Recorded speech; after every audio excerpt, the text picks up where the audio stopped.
Vous savez que l'électricité sans fil existe. Vous connaissez, par exemple, les chargeurs sans fil. La transmission de l'électricité sans fil existe dans bien des domaines et cette technologie existe depuis la fin du 19e siècle. Alors, pourquoi n'a-t-elle pas été développée finalement? Pourquoi avoir préféré s'encombrer de fils? Parce que c'est plus fiable, moins dangereux, plus pratique. Vous l'avez compris, la seule raison, c'est l'argent. L'électricité est impalpable, elle circule partout autour de nous. Les fils et la complexité des installations électriques poussées à l'extrême ont été choisis pour nous donner l'illusion du contraire. Cela leur permettait de nous vendre l'électricité comme s'il s'agissait d'un fluide circulant à travers des fils comme un liquide dans une canalisation. Croyez-moi, s'ils n'avaient pas trouvé le moyen d'ériger des fortunes sur notre dos avec l'électricité, nous en serions encore aujourd'hui à nous éclairer avec ces bonnes vieilles lampes à l'huile. Nos maîtres ne se sont jamais souciés de nous. Leur seule motivation, c'est de tirer le maximum de profit de notre triste et insignifiante existence à leurs yeux. Ils ne nous donneront jamais rien pour rien. Ne vous faites pas d'illusions, ils nous vendront même la corde pour nous pendre. Et tout est comme ça depuis que le monde est monde. Il n'est pas question ici seulement de facture d'électricité. Pensez à tous ces kilomètres de fils, tous ces poteaux électriques, pensez à toutes ces boîtes de dérivation, pensez à toutes ces gaines, ces prises, à tous ces interrupteurs, tous ces fusibles, ces dominos qui sont vendus par millions chaque jour. Un business monumental s'est monté autour d'une énergie qui est pourtant omniprésente dans la matrice, jusque dans nos cellules. Tout est électrique. Pensez maintenant aux téléphones, ces vieux téléphones filaires. C'était aussi 2 fils. C'était de l'électricité. Ce n'était rien d'autre que de l'électricité avec un boîtier téléphonique à chaque extrémité de fil et des centres de redirection et de relais sur les lignes. Mais le téléphone consommait tellement peu d'électricité qu'ils ont préféré utiliser d'autres fils, plus petits, plutôt que de se servir des fils électriques déjà installés dans les maisons. Pourquoi ? Parce que les compteurs électriques n'auraient jamais pu vous facturer les appels, la consommation électrique d'une conversation téléphonique étant électriquement imperceptible. Il fallait donc que la facture de téléphone soit calculée au temps passé avec d'autres compteurs basés sur un minuteur. Ils nous vendaient du temps très cher, ils s'arrogeaient le droit de vous facturer le temps que vous passiez à converser avec vos amis, votre famille. Vous n'avez pas la rage de voir à quel point ils nous prennent pour des vaches à lait. C'en est là aujourd'hui. Ils font tellement confiance en notre docilité qu'ils ne prennent même pas la peine de cacher leur corruption. Ils sont tellement habitués à nous voir jouer selon les règles de leur jeu truqué qu'ils nous laissent même régler nos courses tout seuls à la caisse pour économiser jusqu'au salaire des caissières. Nous faisons nous-mêmes le tri de nos déchets pleins de bons sentiments pour la planète, oubliant les milliers d'emplois détruits pendant que nous engraissons leur société avec nos impôts. Nous nous comportons comme des moutons prêts à payer le rasoir qui va servir à nous tondre. Le câble téléphonique classique contenait 4 paires de petits fils électriques de couleurs différentes. Une seule paire était utile, car toujours 2 fils, quel que soit le nombre de téléphones dans la maison. Pensait-il que chaque membre d'un foyer aurait sa ligne privée avec son propre numéro ? Possible, mais difficile à croire quand on se souvient des douloureuses factures téléphoniques de l'époque. À quoi servaient les 3 autres paires de fils ? Prévoyait-il déjà d'autres technologies, télétexte, fax, Minitel, Internet ? Et se réservait-il le droit d'y ajouter d'autres compteurs ? Finalement, ils ont décidé de tout centraliser sur le même circuit considérant que l'esclave domestique n'avait pas besoin de se servir de plusieurs appareils à la fois. Ils ont donc opté pour un système plus simple, un signal sonore différent pour chaque appareil initié la ligne, autrement dit, enclencher un régime de facturation différent.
Ok, je vous parle d'un temps que les moins de 20 ans ne peuvent pas connaître. Vous en êtes sûr? Internet, tout comme le téléphone, c'est toujours de l'électricité.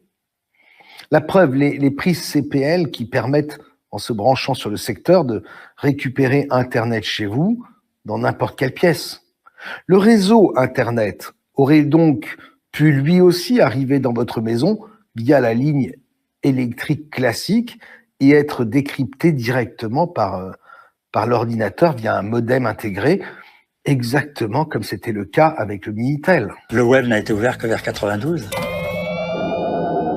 Ainsi, en se cachant derrière le sacro-saint principe de précaution, et donc une fois de plus en jouant sur nos peurs, les gardiens du troupeau interdirent les modems aux fabricants d'ordinateurs. Et ils avaient de quoi se faire entendre puisqu'ils contrôlaient déjà les fils. Sectoriser chaque service leur permettait de nous vendre toujours plus de vent. Tant que je gagne, je joue. Personnellement, je n'ai jamais entendu dire qu'un Minitel avait pris feu tout seul. Des opérateurs privés, sortis de nulle part, sont arrivés. Ils nous ont proposé des modems en location sous forme d'abonnement, chacun avec ses tarifs et ses normes, pour nous donner l'illusion d'un choix entre plusieurs sociétés concurrentes, et en nous faisant entendre que la concurrence est toujours en faveur du consommateur.